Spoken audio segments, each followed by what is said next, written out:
नमस्कार. हिंदुस्थान पोस्टमध्ये मी हर्षद वैद्य, कॅमेरामन सतीश यांच्यासह आपल्या सर्वांचं मनःपूर्वक स्वागत करतो. 22 जानेवारी 2022ला राम मंदिरामध्ये अयोध्येतल्या राम जन्मभूमी आहे, तिथे राम मंदिर उभारून तिथे राममूर्तीची प्राणप्रतिष्ठापना झाली. आज त्या घटनेला उद्या 2 वर्ष पूर्ण होणार आहेत. या घटनेचंच औचित्य साधून हे संपूर्ण राम मंदिर आंदोलन नेमकं होतं काय? या राम मंदिर आंदोलनाची सुरुवात कशी झाली? कुठल्या महत्त्वाच्या घटना घडल्या आणि 6 डिसेंबर 1992 ज्या दिवशी तो बाबरीचा वादग्रस्त ढाचा पाडण्यात आला आणि तिथून राम मंदिराच्या उभारणीची सुरुवात झाली. या दिवसाचं महत्त्व काय? या दिवशी नेमकं घडलं काय? आणि या राम मंदिराचं भारतासाठीचं नेमकं महत्त्व काय? या सगळ्याच गोष्टींची चर्चा आज आपल्याला करणं गरजेचं आहे. तर ह्या सगळ्या गोष्टींची चर्चा करण्यासाठी या राम मंदिर आंदोलनामध्ये सहभागी असलेले आणि ज्या दिवशी तो ढाचा पडला, त्या ढाचा पडण्याच्या घटनेचे प्रत्यक्षदर्शी भास्कर ब्रह्मनाथकर सर आपल्यासोबत आहेत आणि ते आपल्या सगळ्या गोष्टींची उत्तरं देणार आहेत. आपल्या मनातल्या प्रश्नांची उत्तरं ते आज आपल्यासोबत देणार आहेत. तर सर, आपलं मनःपूर्वक स्वागत. धन्यवाद. मला तुम्हाला असं विचारायचं आहे की राम मंदिर आज पूर्णत्वाला गेलेलं आहे, प्राणप्रतिष्ठापना झाली राममूर्तीची आणि आज 2 वर्ष त्याला झालेली आहेत. काय भावना आहेत?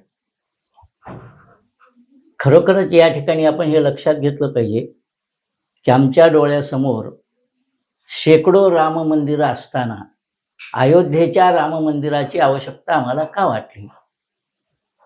शेकडो आणि हजारो राम मंदिर देशभरात असले तरी जन्मभूमीचं एकच मंदिर असतं आणि ते अयोध्येलाच असतं. त्यामुळे त्या मंदिराची आवश्यकता आहे. तिथं राम आहेत तर ते सगळीकडे आहेत, या भावनेने त्या मंदिरासाठी आपण लढा दिला. हा लढा देताना आमच्या मनामध्ये काय भाव होता? तर आमची जी राष्ट्रीय परंपरा आहे त्या परंपरेचा एक भाग म्हणून आम्ही या लढ्याकडे पाहतो. अकबर, बाबर, औरंगजेब कोण होते? हे आमच्या देशाचे नव्हते, ते परकीय होते. मग परकीयांनी उभ्या केलेल्या इमारती किंवा स्मारक आम्ही तशीच ठेवायची का? याच्याही पुढे जाऊन मुद्दा केवळ परकीयांनी स्थापन केलं म्हणून उद्ध्वस्त करायचं असं नाही, तर त्याच्या पाठीमागच्या आमच्या भावना काय आहेत? उदाहरणार्थ सांगतो म्हणजे लक्षात येईल. 1992ला ज्यावेळा हा ढाचा पडला त्यावेळा जगामध्ये प्रमुख 3 घटना घडल्या. भारतामध्ये ढाचा पडला, जर्मनीमध्ये बर्लिनची जी भिंत आहे ती तोडून दोन्ही जर्मनी एक झाले आणि रशियाचे 11 तुकडे झाले. विचार करा, रशियाचे 11 तुकडे का झाले? कारण बळजबरीने एकत्र आणलं होतं, ते स्वतंत्र झाले. बळजबरीने भिंत पाडून 2 भाग केले होते, ते भिंत पाडून पुन्हा एक झालं. म्हणजे ज्याला बळजबरीने वेगळं केलं होतं पण आत्मा एक होता, ते एक झाले. आणि त्याचप्रमाणे भारतामध्ये सुद्धा हा ढाचा पडला, कारण भारताचा आत्मा हा काय आहे हे आम्ही समजून घेतलं पाहिजे. आणि मग लक्षात येईल की या राम मंदिराचा हा जो प्रवास आहे आम्ही केलेला, हा प्रवास भारताच्या विकासाच्या दृष्टीने आवश्यक आहे. भास्करजी, मला तुम्हाला थोडंसं मागे न्यायचं आहे. आपल्याला या आंदोलनाचा इतिहास सुद्धा समजून घ्यायचा आहे. 1949 किंवा त्याच्याही आधीपासून या राम मंदिरासाठी बऱ्याच याचिका दाखल झाल्या होत्या, बऱ्याच लोकांनी आंदोलन केली होती, सरकारकडे सातत्याने निवेदनं जात होती. पण मग हे आंदोलन कशा पद्धतीने पुढे होत गेलं, पुढे कशा पद्धतीने त्याची ग्रोथ होत गेली, असं म्हणणे वाढ होत गेली आणि संपूर्ण देशव्यापी स्वरूप त्याला कसं मिळत गेलं, हे आपण आम्हाला सांगा. साधारणपणे पार्श्वभूमी घेऊया. 1528 मध्ये बाबरांनी राम मंदिर पाडून त्या ठिकाणी ढाचा उभ्या करण्याचा प्रयत्न केला. 1528 पासून ते 1947 पर्यंत 76 लढाया झाल्या. या लढायामध्ये लक्षावधींचं बलिदान झालं आणि कुठले तरी 10 वर्ष तो ढाचा त्यांच्या ताब्यात राहिला असं झालं नाही. तर 76 लढाया झाल्या म्हणजे विचारा, त्याच्यातल्या अर्ध्या लढाया जरी आम्ही हरलो असलो तर अनेक वेळा आम्ही ते जिंकलं, मंदिर बांधण्याचा प्रयत्न केला, पुन्हा उद्ध्वस्त झालं. म्हणजे राम मंदिराचा लढा आम्ही देश स्वतंत्र झाल्यानंतर सुरू केलेला नाही. ज्या दिवशी ते मंदिर पाडलं गेलं आणि मस्जिद उभी करण्याचा प्रयत्न केला तेव्हापासून लढा झाला. 76 लढाया झाल्या. आम्ही जी लढाई देश स्वातंत्र्यामध्ये खेळली ती आहे 77वी लढाई आणि ती आम्हाला 1947 पासून ते 2022 पर्यंत लढावी लागली असं म्हणावं लागेल. मग आता या लढाईमध्ये त्या ठिकाणी मूर्ती केव्हा स्थापन झाली वगैरे हे विषय जर घेतले तर आपला तो विषय वाढेल. पण आपल्याला या 77व्या लढाईची प्रक्रिया मोठ्या प्रमाणावर केव्हा सुरू झाली, मी सांगेल की 1992 पासून सुरू झाली. का बरं? मीनाक्षीपुरम मध्ये 1991 मध्ये धर्मांतर झालं, अनेकांनी मुस्लिम धर्माचा स्वीकार केला, पण तो बळजबरीने केला हे साधारणपणे लक्षात येत होतं. आम्ही तर सोडा हिंदुत्वनिष्ठ, तर हा प्रसंग पाहून इंदिरा गांधी सुद्धा व्यथित झाल्या. सांगायचं तात्पर्य की आमचा हा हिंदू समाज, आमचं जे काही वैभव आहे तो विसरला होता. जाती जातींच्या मध्ये भेदभाव उत्पन्न झाले होते आणि त्यामुळे ही फूट जी काही पडली आणि तिकडे गेले, याच्यातून हिंदू समाज जागा झाला आणि जाती जातींच्या मध्ये न भांडता संपूर्ण हिंदू समाज एक झाला पाहिजे, अशा प्रकारचा विचार मनामध्ये आल्यानंतर आम्ही सरकारकडे 3 मागण्या केल्या. आम्हाला प्रभू रामचंद्रांचं मंदिर पाहिजे, काशी विश्वेश्वराचं मंदिर पाहिजे आणि त्याचप्रमाणे भगवान श्रीकृष्णाचं मंदिर पाहिजे. तुम्ही जर हे 3 मंदिरं दिले तर आम्ही बाकी कुठल्याही मागणी करणार नाही. नाही तर मग विश्व हिंदू परिषदेची घोषणा होती 3 नाही तर 3000, 3 नाही तर 3000 ही घोषणा का होती? 3000 पेक्षाही जास्त मंदिरं त्यांनी उद्ध्वस्त करून त्या ठिकाणी ढाचे उभे केलेत. पण मागणी ठेवताना आमची ही 3ची होती आणि ह्या 3ही द्यायला तयार नाहीत. तर कुठंतरी संघर्ष करून आम्ही हे घेतलं पाहिजे हा भाव. आणि राम मंदिराच्या संदर्भात जे काही मोठ्या प्रमाणावर लढा चालूच होता, त्यामध्ये 1992 पासून विश्व हिंदू परिषदेने मोठ्या प्रमाणावर भाग घेऊन कार्यक्रमांना सुरुवात केली. हे सगळं जरी असलं तरी एक आंदोलन सुरू होतं एका मंदिरासाठी, एका मशीद पाडून जे मंदिर बांधायचं यासाठी सुरू झालं. पण त्याला फक्त एका संघटनेपुरतं मर्यादित न राहता ते हळूहळू संपूर्ण देशभर पसरलं गेलं आणि देशातल्या सगळ्या लोकांनी त्याला आपलंसं केलं. हे कसं काय झालं? लोकांना इतकं राम मंदिराचं आंदोलन आपलंसं वाटण्याचं कारण काय? आपलेसं वाटण्याचं सर्वात महत्वाचं कारण असं आहे की राम, कृष्ण आणि शिव हे आमचे आराध्य दैवत असून आम्ही तर सोडा, समाजवादी नेते म्हणून म्हणवले गेलेले समाजवादी राम मनोहर लोहिया यांनी जे सांगितले ते लक्षात घ्या. ते म्हणाले प्रभू रामचंद्रांचा प्रवास उत्तरेपासून दक्षिणेकडे झाला, भगवान श्रीकृष्णांचा प्रवास पश्चिमेकडून पूर्वेकडे झाला आणि आडवा आणि उभ्या धाग्याने हे रामकृष्णाने विणलेलं हे वस्त्र आहे, याला शिवाची कड आहे आणि म्हणून हा देश रामकृष्ण आणि शिव या तिघांनी म्हणून विळलेला आहे. मला एखादी गल्ली सांगा, एखादं गाव सांगा की या गावामध्ये रामकृष्ण आणि शिव नाव नाही, असं भारतामध्ये एकही गाव सापडणार नाही. कदाचित त्याला लावणारे विशेषणे वेगळे असतील. उत्तरेत रामसिंग असतील, कृष्णसिंग असतील, महाराष्ट्रामध्ये रामराव असतील, कृष्णराव असतील, शंकरराव असतील, दक्षिणेकडे रामलू वगैरे असतील. पण या 3 दैवताशिवाय भारतच असू शकत नाही ही भावना आमच्या हिंदूंच्या हृदयामध्ये होती. त्याला चालना विश्व हिंदू परिषद आणि संघ परिवाराने दिली असली तरी याला पाठिंबा मिळण्याचं कारण मुळातच रामकृष्ण आणि शिव हे आमचे आराध्य दैवत संपूर्ण भारताचे आहेत, म्हणून संपूर्ण भारतातला हिंदू समाज याच्या पाठीमागे उभा राहिला. पहिले न्यायालयीन पातळीवरती सुरू असलेली लढाई हळूहळू कृतिशील होत होत संघटना एकत्र येत अयोध्येपर्यंत, ढाचा पडेपर्यंत सगळ्या गोष्टी झाल्या. हे कसं काय होत गेलं? म्हणजे न्यायालयीन पातळीवरती लढाई आपल्याला करायची आहेच, पण आता कृती पण करून दाखवायची आहे. केव्हा लोकांच्या लक्षात आलं आणि केव्हापासून याची सुरुवात झाली आणि बाबरीचा ढाचा पडण्यापर्यंत म्हणजे 6 डिसेंबर 1992 ह्या दिवसापर्यंतचा प्रवास कसा झाला आणि त्या दिवशी नेमकं काय झालं? आता एक या ठिकाणी छोटा मुद्दा आपल्या समोर मांडतो. आपण आपल्या घरामध्ये देवाची पूजा करतो आणि पंचोपचाराने करतो. काय काय करतो? समोर मूर्ती असते, म्हणजे आम्ही पृथ्वी तत्वाची पूजा करतो. मृण्मय पृथ्वी तत्वाने बनलेली ती मूर्ती आहे. आम्ही त्या मूर्तीच्या समोर एक कलश ठेवतो, त्यात पाणी असतं, त्या पाण्याची पूजा करतो. त्यावेळेला आम्ही जलदेवतेची पूजा करतो. याचप्रमाणे आम्ही त्या ठिकाणी दीप लावतो तर ही तेज तत्वाची पूजा होते. उदबत्ती फिरवतो, सुगंध सगळीकडे जातो, ही वायू तत्वाची पूजा होते. आणि हे 4ही तत्व ज्या मुख्य तत्वात आहेत त्या आकाश तत्वाची पूजा त्यामुळे त्यामध्ये होऊन जाते पंचोपचारामध्ये. हे आम्ही वैयक्तिक जीवनात करत असल्यामुळे आम्हाला आमच्या वैयक्तिक जीवनात विकास दिसतो. आम्ही मग राष्ट्रीय जीवनामध्येच या प्रकारची पायरी वापरली तर हे राम मंदिर होऊ शकेल. आणि म्हणून आम्हाला ह्या पंचमहाभूतांना प्रसन्न करण्याची इच्छा झाली. आणि या सर्व गोष्टीच्या पाठीमागे एक प्रमुख नाव सांगायचं झालं तर त्यांचं नाव आहे मोरोपंत पिंगळे. त्यांनी हे सांगितलं की तुम्ही ही पंचमहाभूत प्रसन्न करा, राम मंदिर निश्चित होईल. आणि म्हणून पहिल्या दिवशी आपण पहिल्या काळात आपल्याला लक्षात येईल की आम्ही शिलापूजन केलं, म्हणजे पृथ्वी तत्वाची पूजा केली. त्यानंतर आम्ही गंगेच्या बाटल्या आणल्या पाण्याच्या आणि पूर्ण देशभर फिरवलाय. ती वैयक्तिक पूजा झाली, तर सामूहिक पूजा केली आम्ही. त्याच्यानंतर जलाची पूजा झाली, त्याच्यानंतर दीप ज्योत यात्रा काढली, यामधून अग्नितत्वाची पूजा केली. आणि या सगळ्या यात्रेच्या वेळा उदबत्ती वगैरे लावत होतो आणि स्तोत्र म्हणत होतो. यामधून आकाश तत्वाची सुद्धा पूजा झाली, कारण आकाशाचा मुख्य शब्द आहे.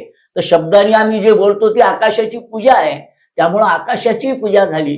आणि हे पंचमहाभूत ज्यावेळा प्रसन्न झाले, त्यानंतर राम जन्मभूमीचा मार्ग सुकर झाला, हे आम्हाला लक्षात घेतलं पाहिजे.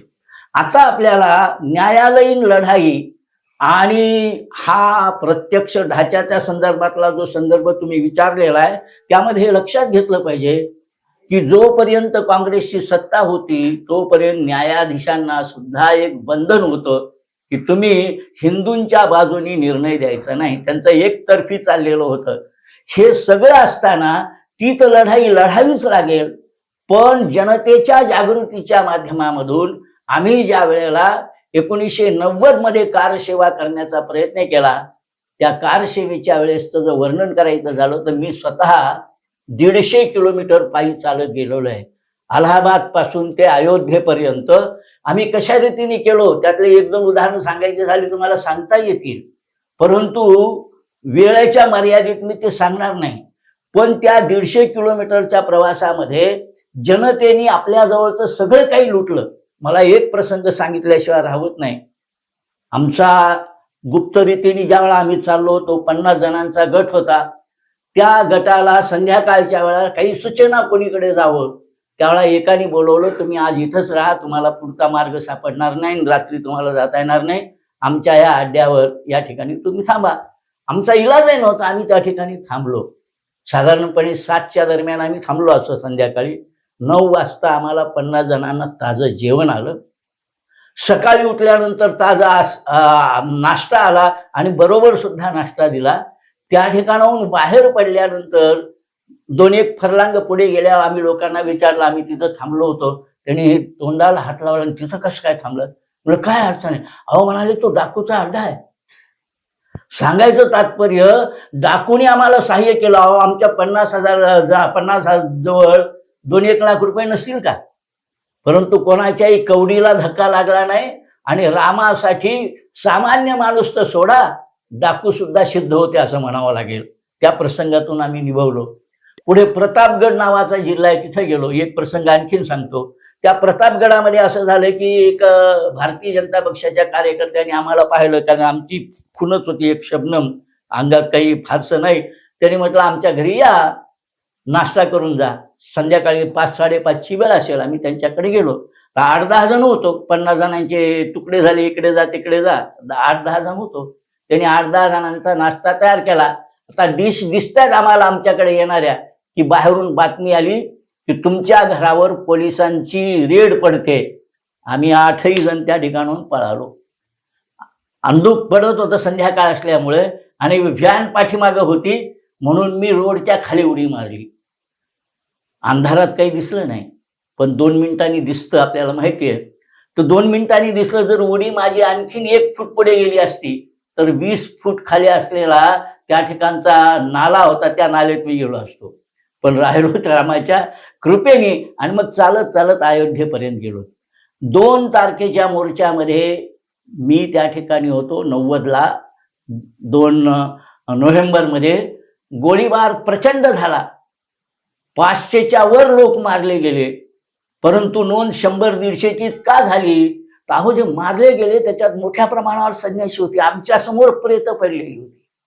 दुसरे दिवशी पाहिलं तर सगळी शरीर लाल झालेली होती. म्हणजे मुलायम सिंगांनी जे अत्याचार केले त्यामुळे हे काम बंद पडेल का? नाही पडणार. कारण त्यांनी सांगितलं होतं, त्या मंदिराच्या ढाच्याच्या ठिकाणी पंचमी पर नहीं मार सकता. अशा वेळेला कोठारी बंधू बंगालमधले, त्यांनी जाऊन त्या ठिकाणी 30 तारखेला जी तारीख ठरली होती त्या ठिकाणी हे भगवा ध्वज फडकवला. पण त्याचे परिणाम त्यांना भोगावे लागले. नंतर शोधून त्यांना मारलं. आणि मी आता सांगितल्याप्रमाणे 500च्या वर लोक मारले गेले. ते मुलायम सिंगला सगळेजण मुलायम सिंग म्हणतच नव्हते, मुलायम खानच म्हणत. जाऊ दे, तो विषय नाही. सांगायचं तात्पर्य, एवढ्या मोठ्या प्रमाणावर पूर्ण उत्तर प्रदेशची जेल केलेली असताना सुद्धा 50,000 जण आम्ही त्या ठिकाणी गेलो.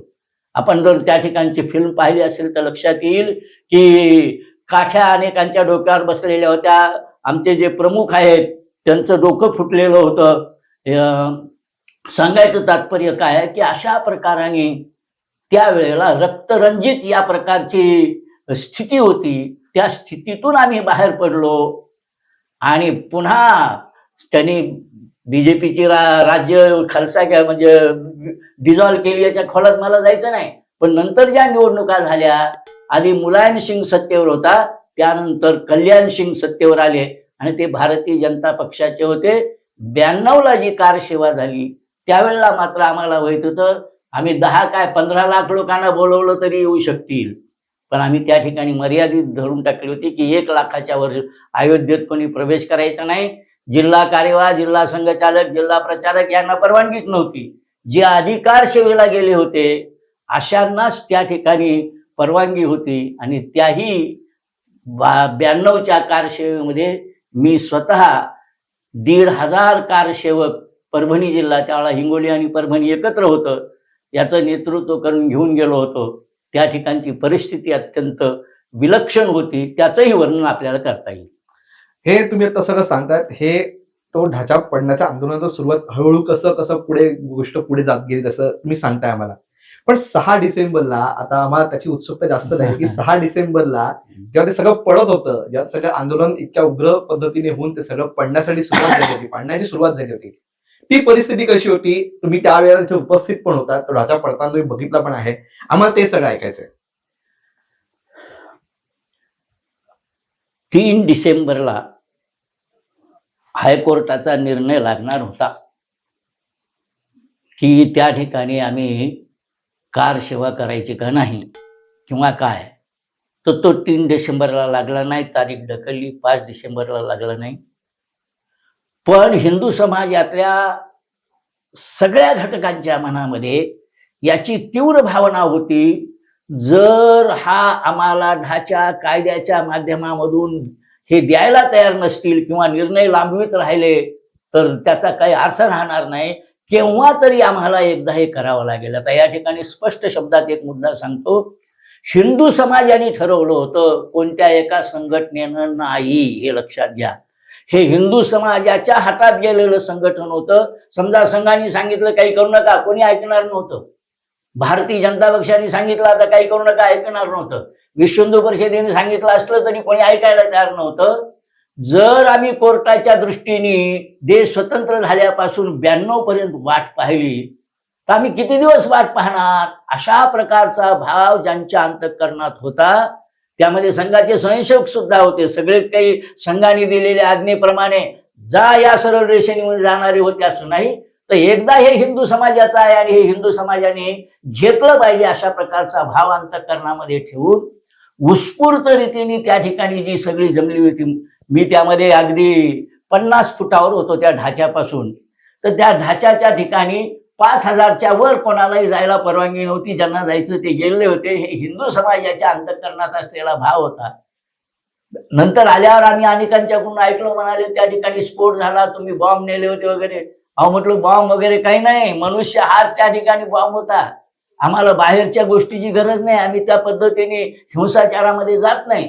आम्हाला किती अत्याचार झाले तर आम्ही ठरवलं होतं यावेळा राम मंदिर जर दिलं नाही, लक्षात घ्या, आम्ही 6 डिसेंबर ही तारीख निवडली नव्हती. 6 डिसेंबर हा विषय आमच्या अंतःकरणात नव्हता. आमच्या अंतःकरणात त्या दिवशी गीता जयंती होती. या मुहूर्तावर आम्हाला हे करायचं हा भाव होता. म्हणून आम्ही तारखे लक्ष देत नाही. आमच्याकडे गीता जयंती होती आणि त्या गीता जयंतीच्या दिवशी हिंदू समाजाने ठरवलं होतं की गीता ऐकल्यानंतर अर्जुनाने संपूर्ण आसुरी तत्त्वावर विजय मिळवला. तीच गीता आमच्या अंतःकरणात असल्यामुळे आताही आम्ही आसुरी संपत्तीवर विजय मिळवू म्हणून मग पहारी घेऊन सगळ्या प्रकारची साहित्य घेऊन गेलेले होते. त्यांनी पाडण्याचा प्रयत्न केला. तुम्ही जे म्हणता पोलीस वगैरे मध्ये आले होते, येण्याचा प्रयत्न करत होते, पण सगळ्याला हाकलून दिलेलं होतं. त्या ठिकाणी आता कोणी राहिलं नव्हतं. जे होते ते प्रेक्षक म्हणून पाहत होते. जरी बाहेरून बातम्या आल्या गोळीबारा करा, तरी पोलीसही गोळीबारा, आणि गोळीबाराची आज्ञा येणारच नव्हती. आम्हाला माहित होतं तिथं बसलेले कल्याण सिंग आहेत, ते तासात 15-15 मिनिटाला विचारत होते ते काय झालं काय नाही. अशा प्रकारचं सगळं. आता एकीकडे प्रमोद महाजनांचं भाषण सुरू होतं की आपल्याला ढाचा पाडायचा नाही, आपण सगळं कायद्याच्या माध्यमातून घेणार आहोत वगैरे. त्यांची भाषणं टेप आहेत, तुम्ही ऐका. त्याच्यात कुठे आम्ही पाडणार आहेत हा विषय नाहीये, सांगायचं तात्पर्य. पण जनतेच्या मनात, जनतेने मात्र ठरवलं होतं की आता या ढाच्याला आम्ही ठेवणार नाही.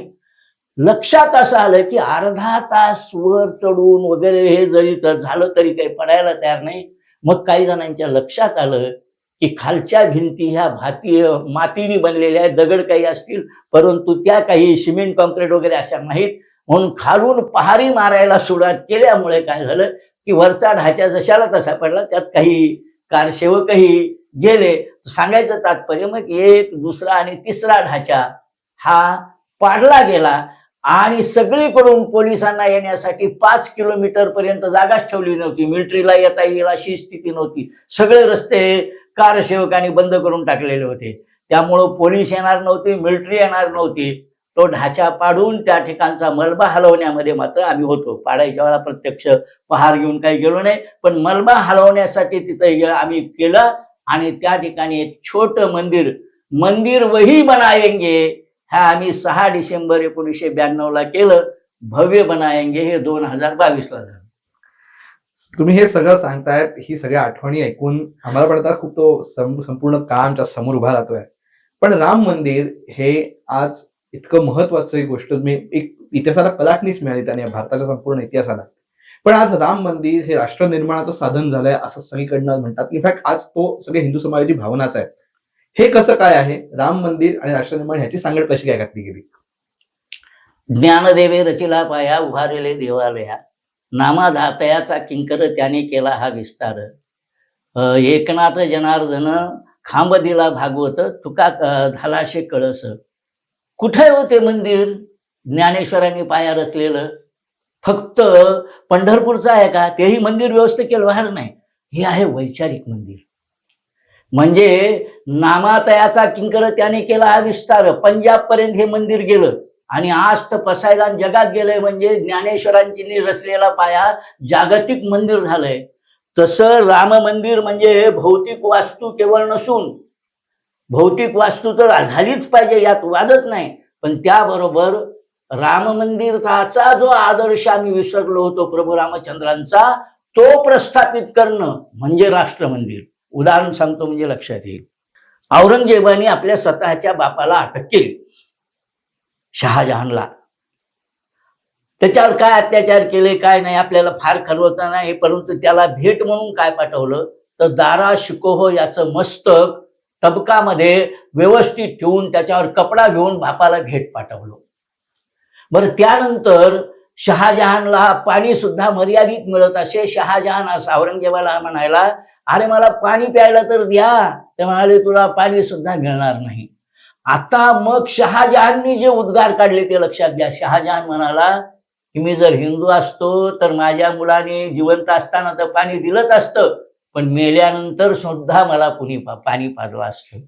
मग आता आमच्या डोळ्यासमोर राष्ट्र मंदिर उभं करत असताना बापाला कैदेत टाकणारा, त्याचप्रमाणे बापाला आपल्या मोठ्या भावाचं जो खऱ्या अर्थाने गादीचा वारस होता त्याचं मस्तक पाठवणारा आणि पाणी आणि जेवणासाठी तळमळायला लावणारा आदर्श आमच्या समोर पाहिजे का? एक वचनी, एक पत्नी, एक बाणी अशा प्रकारचा संपूर्ण विश्वाला मार्गदर्शन करणारा आदर्श डोळ्यासमोर ठेवायचा असेल तर राम मंदिर आवश्यक आहे. आणि मग आम्हाला लक्षात येईल, श्रीलंका जिंकल्यानंतर लक्ष्मण असं म्हणाला की आपण या ठिकाणी राहू, आपण आपल्या बाहुबलावर जिंकली, तिकडे भरताच्या मनात जर गादी घेण्याचा विचार आला असेल तिथं जाऊन काय करू? त्यावेळेला प्रभू रामचंद्रांनी दिलेलं उत्तर आमच्या अंतःकरणात आहे, त्याला आम्ही राष्ट्र मंदिर म्हणतो. प्रभू रामचंद्र म्हणाले, अपि स्वर्णमयी लंका नमे लक्ष्मण रोचते, जननी जन्मभूमीश्च स्वर्गादपि गरीयसी. त्या भौतिक सोन्याच्या लंकेची भुरळ काय घालतोस? प्रत्यक्ष इंद्र राज्य स्वर्गाचं राज्य देतो म्हटलं तरी ते मी नाकारीन, कारण ज्या मातृभूमीत मी जन्माला आलो ती माझी मातृभूमी, आणि ज्या आईने मला जन्म दिला ती माझी आई मला स्वर्गापेक्षा सुद्धा प्रिय आहे. हा आदर्श उभं करणं हे राष्ट्र मंदिराचं पाया आहे, लक्षात घ्या. केवळ भौतिक मंदिर नाही, ते तर करायचंच होतं, अजून हे 2 मंदिर होतीलही, पण त्याच्या पाठीमागची भूमिका की औरंगजेबाचा आदर्श उद्ध्वस्त करायचा. अहो, देश स्वतंत्र झाल्यानंतर 70 वर्ष औरंगजेबाचं नाव एका गावाला राहतं आणि आम्ही अभिमानाने म्हणतो औरंगाबाद. मग आमच्या दृष्टीने आदर्श शिवाजी महाराजांचा संभाजी महाराजांचा असला पाहिजे की औरंगजेबाचा असला पाहिजे? संभाजी महाराजांनी धर्मासाठी बलिदान दिलं, त्या संभाजी महाराजांचं नाव द्यायला 70 वर्ष लागावेत, याचा अर्थ राष्ट्र निर्मितीसाठी आम्हाला किती झटावं लागलं हे लक्षात येईल, याच्यासाठी हे उदाहरण सांगितलं. आणि म्हणून दुसरं सांगू का, आणखी थोडासा विषय लांबेल पण आवश्यक म्हणून सांगतो. ज्या रशियामध्ये क्रांती झाली 1992ला, त्यानंतर लेनिनग्रॅड आणि स्टॅलिनग्रॅड नावाची नावं त्यांनी उद्ध्वस्त करून टाकली, एकही पाटी शिल्लक ठेवली नाही. अजून जर कोणाला जाऊन परीक्षा घ्यायची असेल तर लेनिनग्रॅड कुठे जाऊन विचारा, जर्मनीमध्ये ते 2 धरून दिल्याशिवाय राहणार नाही. की खरं म्हणजे लेनिन आणि स्टॅलिन त्यांचेच होते, पण त्यांनी मानवतेला कलंक पुसून हुकुमशाही आणली होती. मग आमच्या असतील आणि हुकुमशाह असतील तर त्यांचीही पाठी ठेवणार नाही. तर हे तर परकीयच होते आणि हुकुमशाह होते, यांच्या पाट्या या ठिकाणी राहतात, यांची नावं या ठिकाणी राहतात. हे राष्ट्रीयत्वाचं लक्षण आहे का? हे राष्ट्रीयत्वाचं लक्षण नाही. आणि म्हणून स्वाभिमानाची स्थळं घेऊन राष्ट्र उभा करता येतं, आणि ज्यांच्यामुळे आमचा स्वाभिमान जिवंत आहे ते आजही जिवंत आदर्श आहेत. राम आणि कृष्ण म्हटल्यानंतर आमच्या अंतःकरणात जो भाव उत्पन्न होतो तो राष्ट्र निर्माण करण्यासाठी आवश्यक आहे. म्हणून त्या पद्धतीने हे आम्ही राष्ट्र उभं करण्याचा प्रयत्न केलेला आहे राम मंदिराच्या माध्यमातून. भास्करजी, तुम्ही आज आम्हाला राम मंदिराला 2 वर्ष पूर्ण होत आहेत, या निमित्ताने या राम मंदिराचं महत्व समजावून सांगितलं. तो लढा आमच्यासमोर उभा केलात, त्या दिवसाच्या आठवणी आमच्यासमोर उभ्या केल्यात, आणि आज आम्हाला तुम्ही वेळ देऊन या सगळ्या गोष्टींमागची, आंदोलकांची आणि सगळ्या भारताने ह्याच्यातनं काय घ्यावं हे तुम्ही आम्हाला विशद करून सांगितलं. याबद्दल हिंदुस्थान पोस्ट तर्फे आपले मनपूर्वक आभार. धन्यवाद.